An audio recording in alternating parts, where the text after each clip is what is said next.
History, culture, blood. That's what makes people tied to a place. That's what makes you an indigent of a place. In Nigeria, we have over 500 languages, which is quite a lot. So, in a country of over 500 languages, is it possible that everybody gets attended to?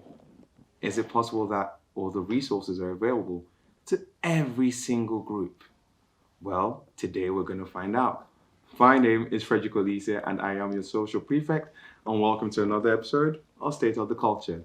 And with me, you know, I am you know, Nefisat Ofuneni Abdurrahman. you can't let You me, know, you you can't let me just bring have you to in. get You can't used let to me this bring you guy in. doing his You can't job let me as go, the let me go, social let me go, prefect. let me go, Like, let me. he just can't wait to start making us laugh. But, If it's I all make good. you laugh, I beg It's put all down for good. comment. I beg, I beg, I beg, I beg. I'm here all day, tense, tense.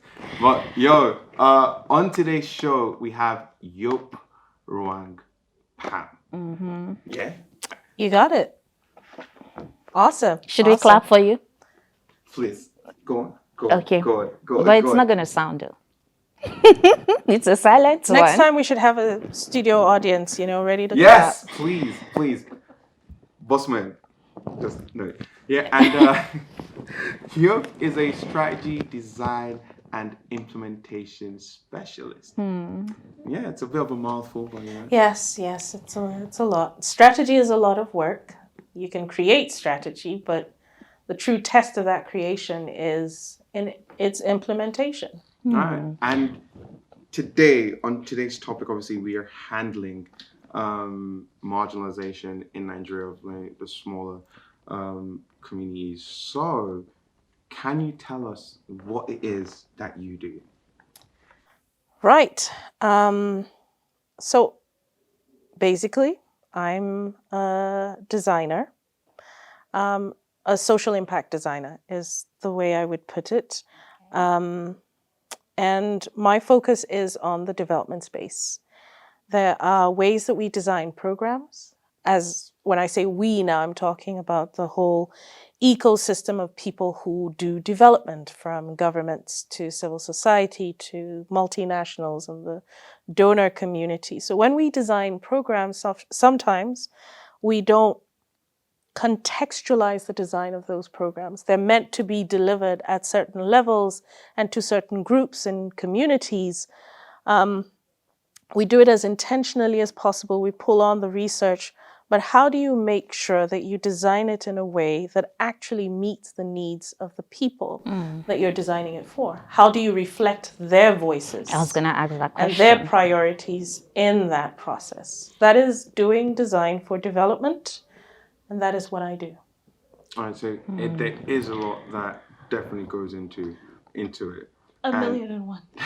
And then I think we're going to start here, and it's going to be just what are the practical kind of like things that you can see around you to just suggest that, you know what, indeed people are, marginalized. I think just going in is a failure to give them the resources that they need or access to those resources, because you want to always believe that, or we can see that people who are marginalized don't have resources to cater for them or to cater for the development. There's also an omission, in decision making when it comes, to considering their views. True. There's an omission from, as to what they can input. There's an omission as to, maybe their desires, their wishes, just because they are a minority. So in your experiences and in your line of work, what other practical things can we say exist for those who are marginalized that you have noticed?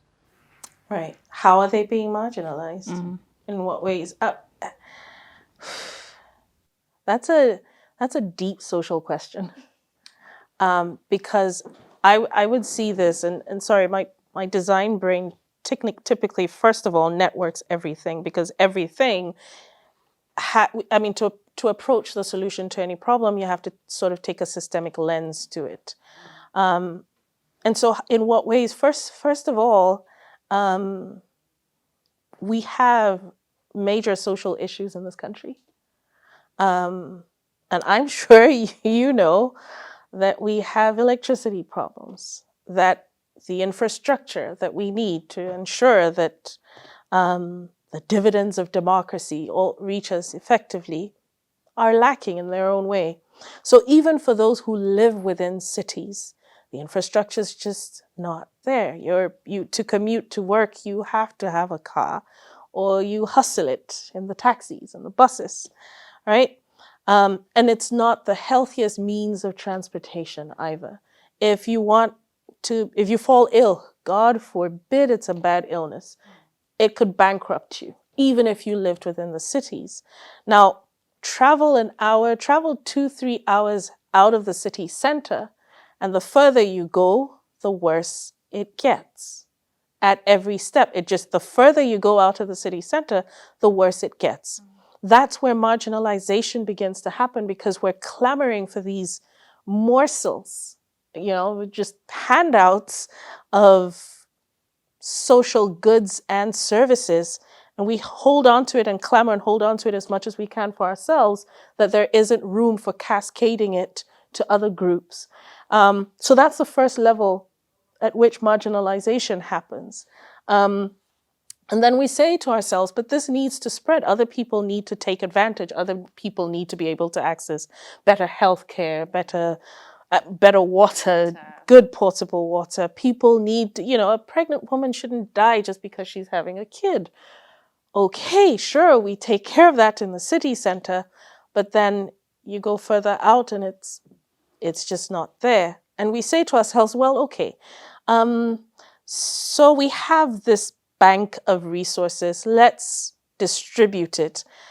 And I say, I like my grandmother in my village. I have access to this bank. I'm going to take care of her first. And the next person who comes after me is from the same place that I am. He says, I have my grandmother in my village. I'll take care of her first. So we've grown into these selfish individuals, which is almost human nature, I guess, because we're political animals, like we were saying earlier. So we've grown into these selfish individuals, and systemically, over time, a certain group of people have not had that type of representation, and their needs are not constantly reflected, their priorities are not constantly reflected. They've automatically become the marginalized. And that number is growing every day. Okay, so having heard all you said, it's like I'm already having these pictures of what should be done, what can be done, who should be held responsible for this. And we've had cries of people always going back and forth. Government should do this, government should do that. Politics should be brought to the grassroots level of every ethnic group. What would you say can be done to reduce the level of marginalization in Nigeria especially? Intentional representation. I'll put it at that. That's my one sentence response to that. Intentional representation. We talk about, okay, people are so far away, and then government infrastructure can't get to certain people. We're in the political era right now. Campaigns are kicking off. Do you think that there's any nook or cranny in this country that will not see a ballot paper, that will not see a campaigner, that will not see a political representative? So maybe it's time for us to call BS on we can't reach all nooks and crannies, for one. Which brings me to, yes, intentional representation. If we say as a people we want to ensure, but it also comes back to we want to, who wants to, I like the question about governance. We say the government do this, the government do that, but who is the government? Really? I fear often that when we say government as people, when we say government, we're referring to politicians. Exactly. And we forget that when we say government, it's again an entire system. It is made up of the civil servants. It is made up of the departments that these civil servants work in, which make up the institutions of government that should deliver the goods, the services to you and I every day. How are they working? How are they churning? How are they functioning? And then as citizens, do we even understand how governance systems work?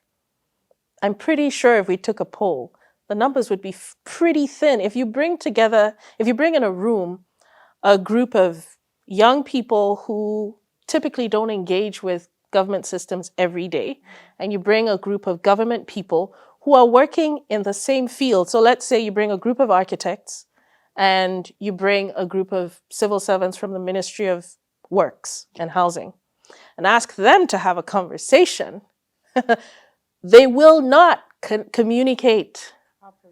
They cannot communicate. You know why? Because they don't see what's happening there. That person doesn't see what's on the civil service side, they'll see what's happening there. But the young people don't see what's happening on the government side. So how do they agitate for their rights? How do they ask those guys in the works to give them what they want? And the reason why I'm raising this is because in conversations, right, you can't ask me for something in a way that makes it look like you're a bit of an idiot. I won't respond. It's human nature. So if we're agitating for government to do things differently, if we're saying things have to change, we don't want to be marginalized. On the citizen side, we have a responsibility to understand the systems better so we can make our asks more concrete. So we can be more deliberate about what we're asking for, why we're asking. Everyone has a role to play. And when we say citizens, let's not forget that the civil servants that go to their offices form the institutions. At the end of the day, they build houses in the village. They will also go back and become the marginalized. Maybe somebody needs to tell them so they can do things better. And when we think about our politicians and our leaders, there's something they say, pray for your leaders. It is true. You may not like them, but goodness, pray for them to make the best decisions.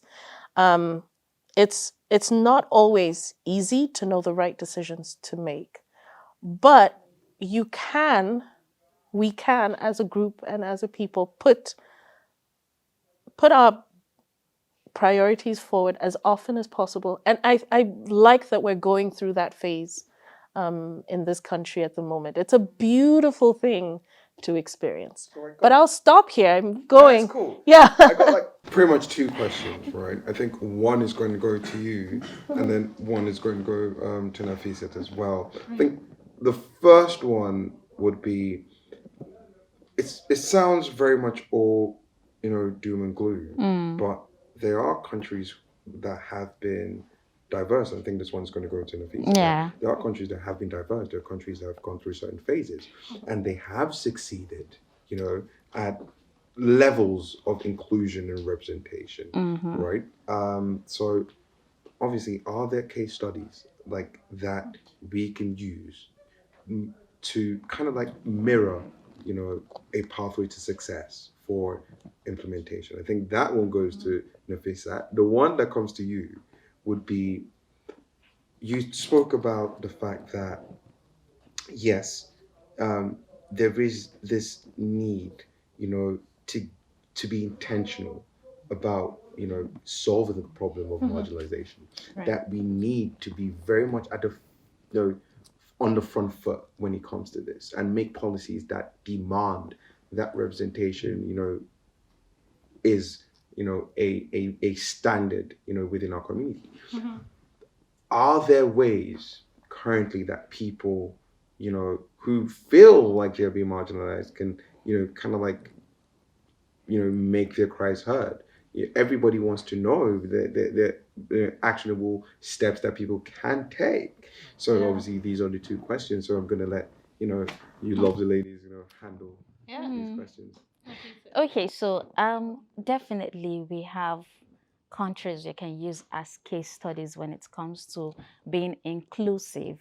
Now, let me start from the lower part. For instance, India has gone down when it comes to ranking in cases of including everybody in the society. And if you look at most of the problems they had, it has to do with religious intolerance, having to discriminate based on gender and what have you. But then again, we have countries like Norway, Sweden, and Netherlands who took up the top ranking in 2016, 2019. So Norway has been trying as much as they can to include every ethnic group in whatever decision they make. Okay, if the majority, in quotes, is getting this, try as much as they can to give to other ethnic groups who are claimed to, or titled to be the minorities in the country. So if you look at countries like these, everything is going on well because they have this form of including everybody and anybody in the country in every decision they make. So taking that look, I don't want us to really look at India because it's like we are all suffering from the same thing. But then you have to look at countries like Norway, Netherlands, and Sweden. These people have tried as much as they can. I mean, before now, they were also having the same issues of marginalization. But then I think they decided to do the right thing, include people who make decisions that has to do with every ethnic group, not just ethnic group. I mean, when we talk about marginalization, it's not just about tribe or religion. We have the issue of gender too. And we also have the issue of the old and the young. Right. And these two specifically is something that Nigeria is suffering from. If you even look at our political participation, we have fewer number of women and fewer number of youths who participate. And you see these two titles are people who make up majority of the population in Nigeria. So if they are now minority when it comes to decision making and having access to provisions in the society, it means there's a very big problem. So these are issues that countries like Norway have been able to handle and tackle perfectly well. So if we use countries like that as case study, believe me, we're not going to be here. We're going to go forward. True, true.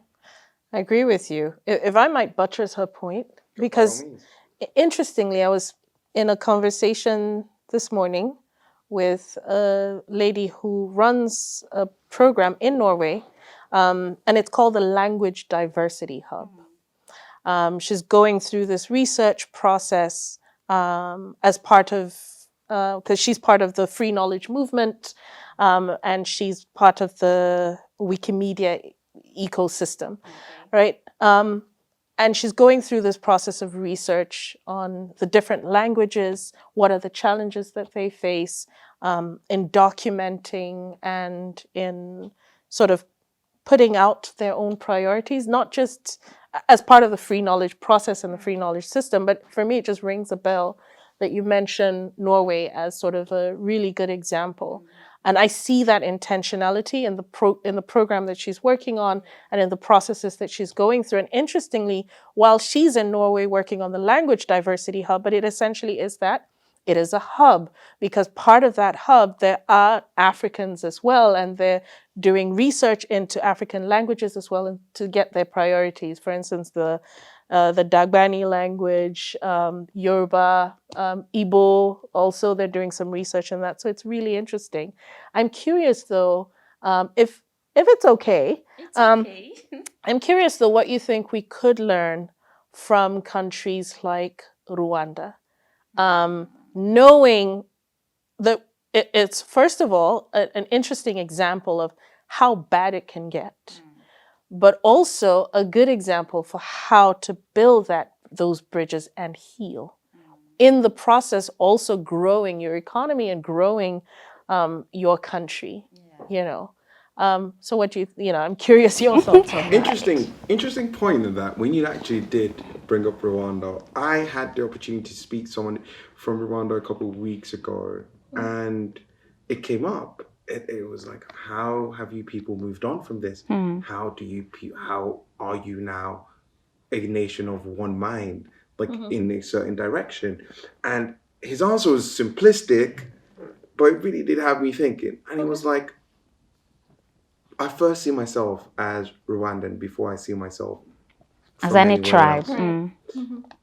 And a lot of people are like, okay, that's simple. But the truth about it is, when you see yourself as part of the collective first, then you know your efforts become intentional, like you said, in the kind of policies that you put in place. Your efforts don't just become your policies don't just become about satisfying a group. It then becomes about carrying everyone along, because if you notice that one part of the country doesn't work, then clearly we're all not working. And then we all have to then be carried along. I have to understand where you're going with your policies, why you're doing it. They have to understand it as well. I can't only benefit, they do. And this can only come about if I go, you know what, I am first, Nigerian. like Nigerian or Rwandan. This is where I am first. So my mindset when I'm going in to make a policy is to find the best possible solution to cater to every single person in Nigeria. Obviously, we're going to be very realistic about it. It is hard to satisfy every single human being, but the truth about it is you can create policies put policies in place where everyone has the opportunity to benefit holistically from those policies. You can. And this is the thing, and this is the notion that he was trying to put across to us. The notion that, yes, tragedy does also serve as kind of like a deterrent as to, it can get this bad. Yes. It can get this bad. We've seen this. It can go so left. Why do we want to hit rock bottom again? The only way you can go from rock bottom is up. Yes, we know that exists, but there are also countries that you've seen a lot of disaster, but they haven't moved forward as well. But it's out of the tragedy. It was the sense of, that like this hive sense in a way, this sense of this consensus that we are one, that we do need to move in the same direction. Right. We've seen, what division can cause. We've seen the fruits of division, and we are not going to go back there. And it's also the fact that a new generation of people believe in a completely separate set of principles than what the old generation used to. Yeah. Those are some of the factors that have contributed to like where Rwanda currently is. And then, like you said, and it's so important, and I know people may get tired of hearing this word, but it is being very intentional as to what you do. You have to be conscious, constantly conscious, and checking yourself in the decisions you're making. Constantly evaluating. That is the thing. Constant evaluation, and then to put things in a way that's progressive and to make actionable plans. I think these are things that shouldn't go, unnoticed. The fact that whatever strategy we plan, whatever policy we want to put in place, it has to be actionable. It has to be broken down into little bits, into little goals, things that you can achieve, tangible targets. And that's how you become intentional. And I think that's something that has we've seen with Rwanda as a people. Like technologically, you can see the pace at which they're moving as well. It's I think they were the first. If I'm not wrong, I think Rwanda were the first country to have a plant from Volkswagen, I think, in Africa, if I'm not wrong. I think they are, because they're becoming like a huge like technological hub. And it's interesting, but those are policies they've put in place. Obviously, this is just to buttress the point that they have moved on in a certain place. But that was pretty much it. It sounded simple. Well, first of all, Nigerians. First of all, like here, rather than our ethnic groups or I don't want to say tribe, but we're first of all like the people from this country. Rather than from the different ethnic groups we may belong to.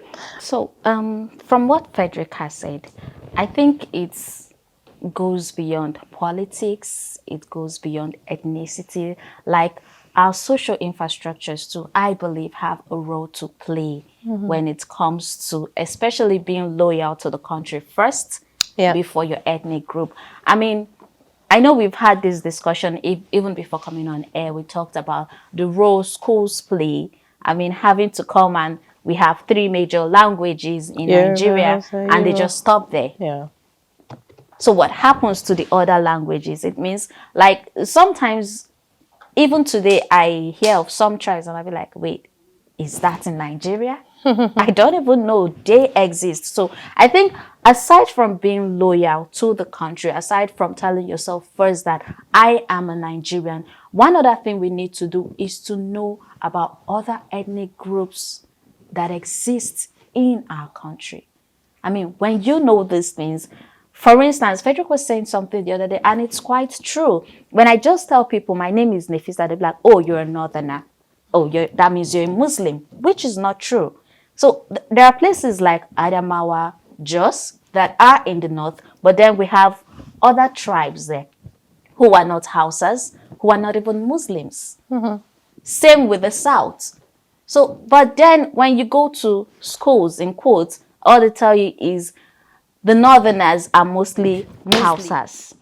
So what do we do about cases like this? Who should help us, or what should the schools do at least to educate those ones that are still growing up? Because it's going to take a whole long time for you to say, okay, when they come out of school, they would have the exposure. These are things that children should grow up with and not just come out one day and meet it that, oh, it's entirely different from what my teacher told me in school. True. True. So it's back to your question, because I don't think we've given you an opportunity. I think the Rwanda question kind of got off on a tangent, and then we'll apologize for that. But it's just because it's an important topic, even to what we stand as an organization bringing you this show. You know, this is a really important topic. So, are there ways, you know, for people to address, you know, feeling marginalized, for people to make actionable steps? Okay, look, hey guys, this is a problem here. You know, we do need this over here, please. Yep. You know, are there ways? There are ways to do that. Yeah. Oof, right. Good question. Before I get to that, I like that. Let's start off as Nigerians. A lot of people who know me know that when they ask, so where are you from? Nigeria.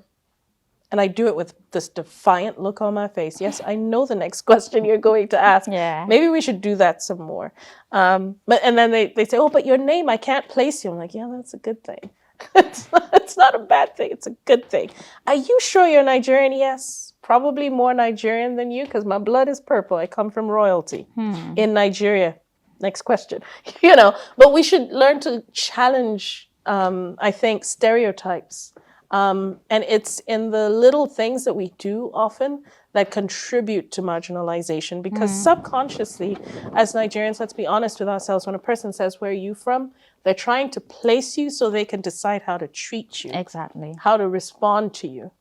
And if we challenge that, the more often you challenge that, I think the less, you know, just within our own spaces, that's one thing we can do. But yes, what are the ways that people can do this? It is not easy, and it really shouldn't rest on the shoulders of the marginalized themselves to do this. And sometimes a person is marginalized and doesn't even know that they are marginalized. That you don't know what you don't know type of situation. But for people who are marginalized themselves, there are, I mean, the good thing is you're a human being with a rich culture anyway. There's a lot of value that within your group that you can bring and add. So as long as they're thinking about themselves as part of the bigger whole, not just trying to get for themselves, because yes, we don't want people to be marginalized, but we don't also want our groups to be selfish. So one, find or tap into the opportunities to showcase and highlight your culture and your heritage. We have international days. There's the Indigenous Peoples Day. That's the 9th of August every year. And typically there are campaigns that run around them. And that's usually one way that many communities many ethnic groups take that opportunity to highlight their work as Indigenous people within whether it's countries or states or subnationals, where they feel they've been, sort of put down. There are also a lot of civil society groups, community-based organizations that are doing a lot of work supporting marginalized communities. They come into the communities. I will say, when a community-based organization comes to you, or a civil society organization comes to you, open up your doors. Let them come in, but make sure that when they walk away with a clear picture of your priorities, that nothing is really hidden, and they perfectly understand what you stand for and what you won't stand for. there's also, and you know, there's also a message for civil society organizations like that and what they can and should do better in telling the stories. I would also say, other avenues. I'd go back to the free knowledge movement.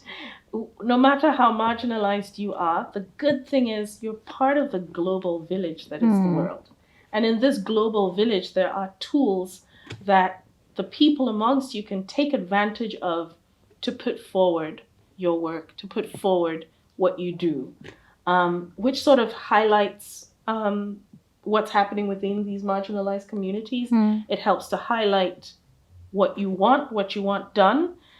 I think also now with political campaigns and everything that's going on and people coming to you, what do we tell them? Do we just listen? Or do we ask? Here's a pattern I see playing out.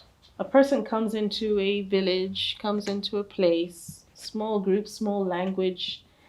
They find the gatekeepers in your community, typically the chief, the head of the youth organization, the head of the women's association. And they have a conversation with them and they leave. Are those people empowered to speak for you? Do you insist on broader consultations and communications?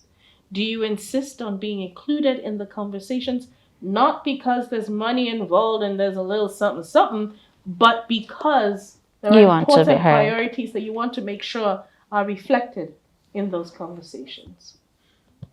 Yes, you have representatives, but sometimes our representatives can misrepresent. 100%. It's more difficult for them to misrepresent when we are seated there. So we can sit quietly. Let them speak for us, sure, but we're there. You know? This ties into maybe something we're going to toss out to everyone. And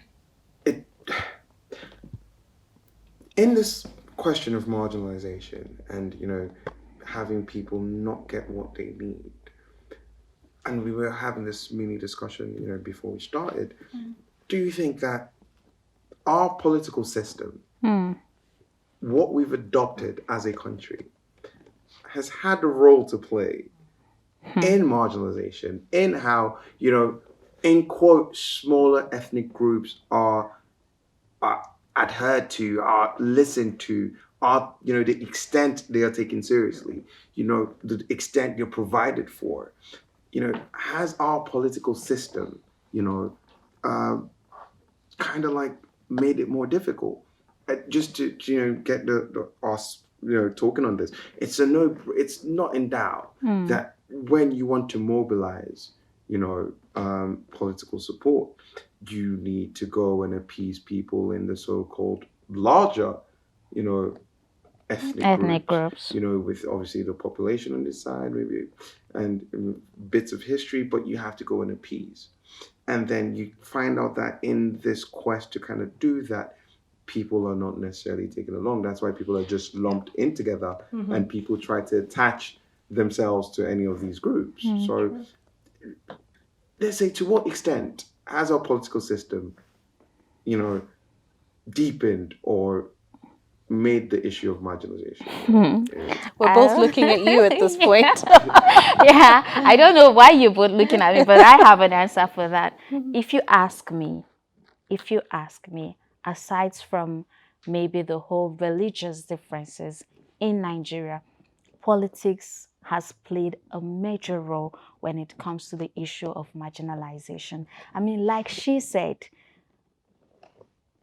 we have this issue of, the South should be the one to be the candidate for the presidential office this year, and the next 4 years, the North. But then they're just, when they say things like this, we're just looking at, he's an Hausa man, he's an Igbo man, he's a Yoruba man. What happens to the other groups out there?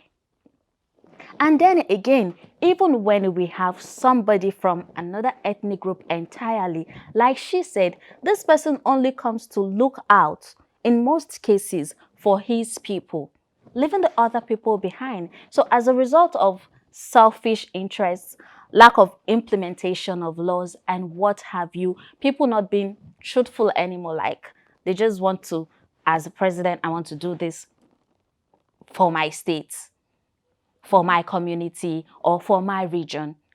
And at the end of the day, the other people gain nothing. And who knows, maybe the next 4 years, another person who is coming will want to do the same for his own state, leaving other states who are even in the same region with them unattended to. So if you ask me, sincerely speaking, aside from religious differences, politics is one of the major driver of marginalization in Nigeria. I don't know what you have to say to that. I agree with you on that. It has deepened the rift. The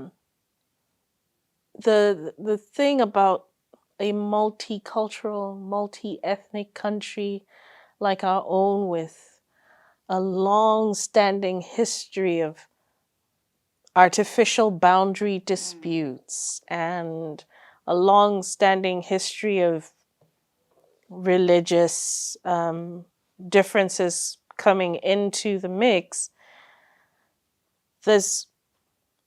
what happened is, while that always was there was also always that undertone. Yes. Politics just came and said, okay, I found a platform, leveraged it, deepened the problem, made it worse, and now it just looks like this hydra-headed demon that we're never going to be able to address. But we can. Because politics itself can help solve that problem. There was a question you asked about whether there's enough resources to go to everyone. When you asked, when that came to mind, a thought came to mind. Do we even know what resources we have? A big one. Enough to say, okay, we have this much and it will go around. We've spent so much time stealing and looting, and I say we because we're all Nigerians. Yeah, If a Nigerian has stolen, I've stolen too. Right? We've spent so much time stealing and looting and just completely turning our country barren that we've not focused on asking ourselves, what do we even need? Who are we? How many of us? What do we even have? How many of us are there? What do we have? Besides, yes, such has been stolen. What do we have? And how does it match up? What do we need to do? If I don't know what we're doing right now, we know that there's a global food shortage. We're insulated to some extent, but what if we're not? Do we know what we need to do in agriculture to make sure that there's food and the food shortage that's hitting the world doesn't affect us, if at all? So the question is, what are the resources that we even have? We know that Nigeria is rich agriculturally, so much. Fertile land, cash crops, food crops. We can do that. Industrial crops, we know we have that. We know oil. Oof, we've got oil. We know our soil is rich. There's so much to take out. But in aggregate, what does that even mean? What are those numbers really? I don't know. Does anybody know? Please, somebody should tell us. I would like to know. I would like to do. I mean, there's a lot of research about potential in agriculture, potential in mining, potential in this, potential in that. That's all fine and good. But in terms of the spread of resources vis-a-vis the population in the country, what is possible? What is not possible? Where do we need to put more effort? I think in that, to answer that, and this just a bit, I can't remember what it was, and I please people don't take it lightly, but a study came out, I think we're the third largest producers of tomatoes or something like that. I mean, wow. Nobody knows this, right? And those stats are provided by usually international organizations that tell us, oh, you guys really have this. Do you know how you guys produce this? And then in the end, like you said, we don't necessarily take stock of what we have or we do. I can't even remember what it was at a time. I know there was a ridiculous amount of bitumen in Nigeria, in ridiculous amounts. And you wonder, so why don't we even have decent roads and you are right. There is not enough knowledge on what we do have, the resources that we don't take stock of what we do have. You can also. Well, we do take stock. Do we take? We take stock of it in silos and marked confidential. that's another approach to it. So I think that's So it's not like we're not taking stock. It's just not public information enough. So it's confidential so that Because someone's some people taking there should advantage of have it. access Comes of that. back to that's why people are being marginalized. When someone sits on some knowledge, the people who benefit from that information are limited, which deepens marginalization because whatever the outputs, whatever the benefits are from this richness of information that you're now using, whether it's to give your brother some export license or to give somebody some import waiver, whatever it is knowledge, it is information. We want to remove marginalization, make knowledge more public. Talking Let more about people have access to information. I think that would be one way to, because if I'm in my village and I hear that I'm farming yam and yam is a good produce, and wait a minute, this trailer that belongs to Mr. Human actually goes from my village to the city to the ports. And Mr. Human on every container is making XXX amount. Okay, next time Mr. Human comes, we're having a conversation. So I get it. So Information. information Yes. is power. So Yeah. talking about information, knowledge, and confidentiality, how would you describe the role of media in all of this? I mean, because they are a major agent of information carriers. So having talked about knowledge, information, and what have you, I know that look. So how would you describe? I know the look she's giving me. We were trying to just not talk Yes. too much about before we Right. started, but like they play a They big play a role. big role. So how would you describe their Different role? types of roles, no? I mean, media can play different types of roles. Fortunately, we live in the world of new media. When we say media, I'll say entertainers, you have a role. You have a big role to play in surfacing our diversity and making sure that different languages are showcased, for instance. I like the work that this film producer does, Dimbo Atia. I love his work. He tries as much as possible to showcase our diversity as much as possible. I think he even has a call out for people who want to put together a Life and Times type documentary for someone for somebody in Plateau, someone who's done some really good work and whose Life and Times should be showcased. So he's actually nurturing talent from minority groups to highlight other minority people, all the minorities, which is great, or other potentially marginalized groups. The role that media can play.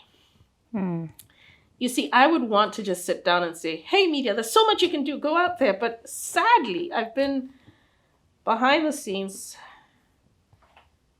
cooking the sausage. So I also understand that it's not as easy as it might seem. Because as a media house, you also need to survive, you also need to run. And you run based on audience, and it's audience that you sell to advertisers, right? It's the numbers you sell. And there's always a leaning towards what people are most interested in. And we're now living in this fast-paced world. They say if you don't capture the attention of someone in the first 15 seconds, you lose them. Done. So we're trying to move faster, as fast as the world is moving. So that happens within the media, fair enough. I guess it's about how creative media can and should get. We talked about cultural diversity and ethnic minorities and marginalized groups. Do we tap into that for content? Are we investing in that for content? That's one thing media can do. It's not just about telling the stories. It's taking the story, seeing the value in it, and transforming that into something. The top Nollywood movies, maybe they don't consider themselves Nollywood movies, but the big movie producers these days, I see a lot of Yoruba culture being displayed. Yes. That's intentional. I don't think it's not intentional. I don't think it's just out of the blue, but that's the culture they see, they know, and they understand. And it's, the specialists and the advisors and the consultants they can get to fine-tune it, make it more attuned to the reality of the language, is they are available. So for our minority groups, where are the people who are going to help us, surface that? But media needs to spend just more time, more effort. But it also comes back to how much the media is actually investing in content. I see a big divide between traditional media and new media. I think new media sees and recognizes that content is king. Traditional media is still struggling to catch up with that. I don't think traditional media is getting as creative as possible. We still want to come into work at 5 a.m, host a show, do what you want to do, and then go. Oh, and then have a few conversations here and there, keep it fast paced, and then we take off. But before you get in, before you come on air, what is it? What is the mission? In fact, for the media house itself, what is the driving mission? What is the driving vision? These days, you can be terrestrial and be global. Yeah. Can a terrestrial media house harness the local and use that as its global content, instead of constantly insisting that the local should produce the revenue? The bigger revenue is in the global. But do they see that? Do they understand that? No. If our media houses are not thinking more strategically, more creatively, there's nothing we're going to say here. If the willingness isn't even there, there's nothing we're going to say that will get the media to do this. But our new media guys, I'd love to have a conversation. No, I think new media is great. I personally love some of the things that I am seeing and how people are really trying to be diverse in Content creation. In content, it's really it is interesting, and that's, you know what, and again, keep coming back to this word about being intentional. And with everything that you do see in terms of like new media, what have you, there's always a case study to prove that, it is happening and it has happened somewhere else. Not everything is brand new concept. Not everything is brand new. For example, the matter of inclusion, whether you like it or not, look at Netflix and the shows they decide to take on. It's very different from what traditional networks used to try and do like years ago. Now there are more people of color across different so much so we've been criticizing the people of color. There we go. People are going like, nah. I remember why do you have a black person here? Exactly. They're like, I don't necessarily look. It's true though. I remember having this conversation, and you know what? You're like, okay, you know what? It's a superhero movie. I'm okay with them not being black. Literally, I'm good. It's make believe. I'm okay. And then people and. That is an issue we're facing now. Yes. That was never an issue we would have looked at like... But it's a good problem. Yeah, that's what I'm saying. It's a good problem. It's never an issue we would have looked at 15 years ago. No. But look, just to kind of like tie in everything, because I think now we're trying to wind down, sadly come to the conclusion of this. Right. It's not just a thing of government policy and, what the government can do. With a lot that has been said, there's a lot of what we can do to help ourselves and how we can empower ourselves with information to actually go around creating, like you said, the right social structures to make sure that marginalization doesn't happen. Information is power. Knowledge is power. We know this. How much do you know of the country that you're in? How much have you tried to find out? A lot of people, when you say certain things, like they would ask you, oh, where's that name from? How is that from? What is this? The reason that happens is because not enough people know just how diverse we are as a country.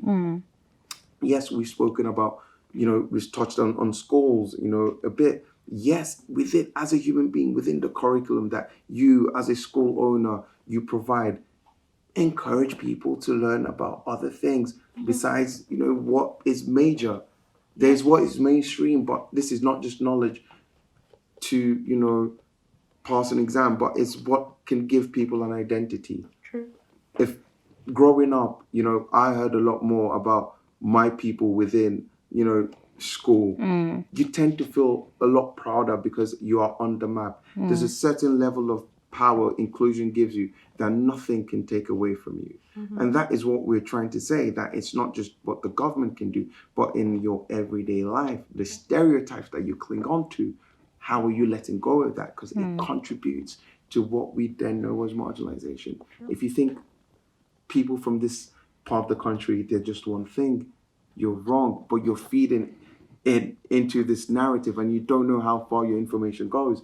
This goes into who you are as a human being. This is why we then, when you go into content creation, when you then go into government, what Joey was trying to say is people from government are us, whether we like it or not. They are built on the same principles we have built ourselves, the same social structures we have put in place. They are not grasping at thin air and giving it back to us. They are feeding us what we have built ourselves. Yes. And it is now for us to use information to break down every single structure and to make sure that we do include and we are as diverse as the nation is. 525 languages, people. That's a whole lot. That's so a whole lot. We've talked about knowledge, we've talked about information, we've also talked about some of the steps that should and can be taken to reduce the level of marginalization in Nigeria. Now we have the indigenous people's rights are laid out in the Declaration of the United Nations, that is Amnesty International. We also have the United Nations Permanent Forum for Indigenous Issues, who deal with issues like what we're discussing today. Aside from the political angle, how can we quantify the steps that have been taken to reduce the level of marginalization, looking at it from the social standpoint? How can we quantify the steps that not just Nigeria, but the world as a whole have taken or are still taking to reduce marginalization? I don't know. That's what I'm asking you. The good thing is that there are organizations, even in Abuja right now, there's the Center for Human Rights and Development. They're popularly called CRISED. They're currently running this massive project here in Abuja to surface and empower the indigenous people of Abuja, those who, gave their land. I think I saw your work on that. Yeah, for us to get a state capital. There are a lot of promises that were made that were not kept. You have organizations like CRISIT that are now stepping up and saying, okay, we need to do things better. We're in Abuja, we need to do things better, and they're supporting them. And the good thing is they've also taken the systemic approach to solving that problem, addressing whether it's health issues, gender issues, people with disabilities. It's a very inclusive cohort of community-based organizations that are doing this work. So that at least is one effort I can point to. But in Nigeria, let's not forget that we have the Ogoni people struggle. We have this is a tribe in Taraba State as well that had their own struggles and they push. There are a lot of marginalized groups that are coming out and being very vocal. But there are a few, if we count them, maybe 10, I can count maybe 10 marginalized groups that are very vocal and are agitating for their rights. And so there's more that can be done. There are more people that need to do some more of that work. It's inquantifiable, really, the work that's happening globally. Because when you say marginalized groups, it depends on where you are. The problem will depend on where you are and what the issues really are. All right. For me, on just to final note, I'd just like to say that I appreciate the conversation today. It's been really exciting. Thank you so much. We appreciate you, Mola. But you know what? Our appreciation doesn't just stop there. There's a little, state of the culture. Awesome, hamper, awesome. Just so you can have it. Remember. Okay, get a swag pack. Interesting. Yeah, Okay. we could call it that as well. Okay. A little swag pack. I like that. I like that Okay. one. I like that one. That's what I've never gotten a swag pack from an interview. Hamper doesn't really cut it. Swag pack. That's what. That's where it's at. You heard it first. Sell the culture. Actually sounds Wait, yeah.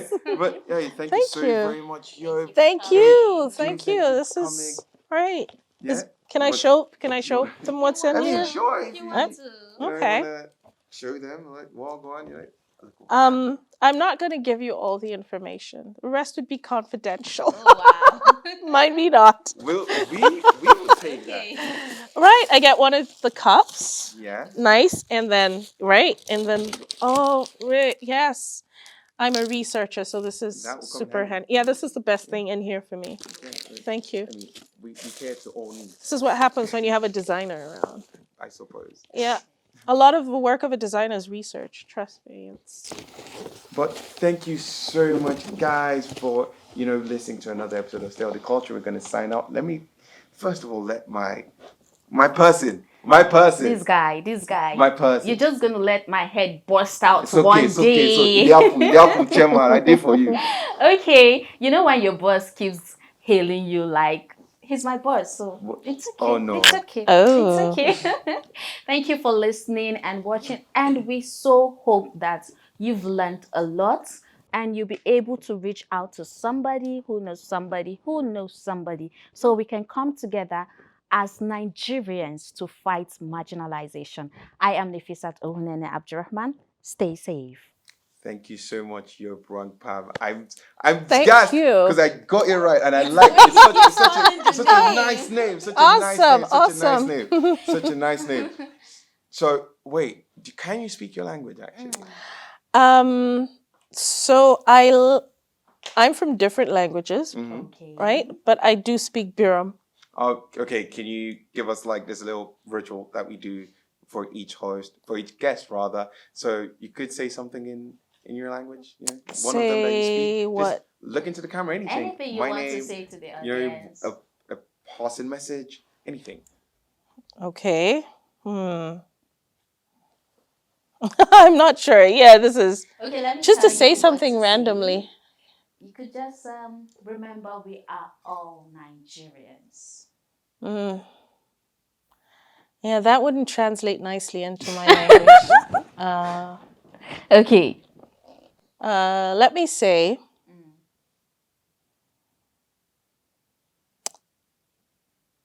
Nigeria, right?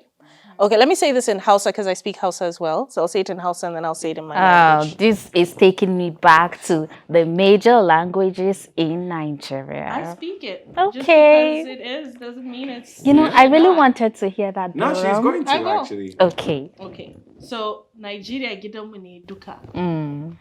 Nigeria asilomo duka. Sorry, it's in my language. It's like it's so short. So Nigeria asilomo shikiano. I think I'm going she to did- remember Nigeria this. is not Nigeria Not one. Esilomum. She did not give us. She gave us not one but two languages. So I mean, that would do us a world of good. But hey, guys, you've been watching another episode of State of the Culture. My name is Frederick Olise, your social prefect. Do make sure to check out all our social media handles at Izason Speak ASAN ASAN. on Instagram, Twitter, on also LinkedIn. YouTube. Make sure you do like, you do subscribe, and you do leave your A little comment. comments. We've loved having you guys. Make sure you stay safe. Peace.